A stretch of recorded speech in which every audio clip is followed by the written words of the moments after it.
410 qram un, 1 paket vanil, 120 qram kərə yağı. Umac edirik. 2 yumurta, 120 qram xama, yarım çay qaşığı soda, 1 xörək qaşığı sirkə.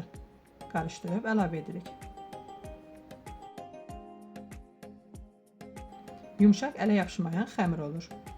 Xəmirimizi 30 dəqiqə soyuducuda dinləndiririk. 1 stəkan şəkər, 60 qram kərə yağı. Birlikdə qarışdırırıq. 150 qram un.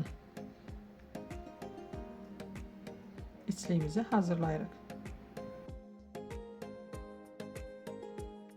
Xəmiri çalışdığımız qədər böyük yayırıq. 1 yumurtanın xəmirimizə vururuq ki, içliyi əlavə edəndə dağılmasın. Videoda göstərdiyim formada hər qata yumurta ağı və içlikdən vururuq.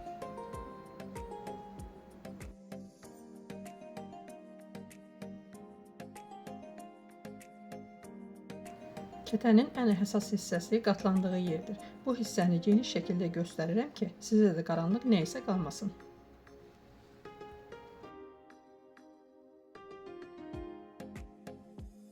Xəmirimizi bükdükdən sonra yenə yayırıq. Bu dəfə balaca yayırıq. Yumurtamıza yenə vururuq və içliyimizin hamısını xəmirimizə əlavə edirik.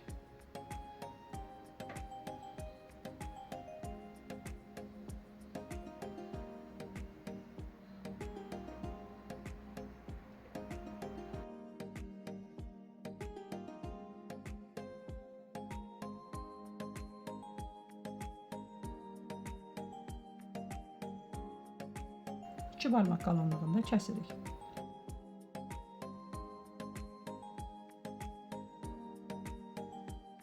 Üzərinə bir yumurtanın sarısını vururuq. Çəngəllə forma veririk. Əvvəlcədən isitdiyimiz 170 dərəcəli sobada 25-30 dəqiqə bişiririk. Dadlı reseptlər üçün izləmədə qalın. Hazırlayacaq olanlara əvvəlcədən nuş olsun. İzlədiyiniz üçün təşəkkürlər.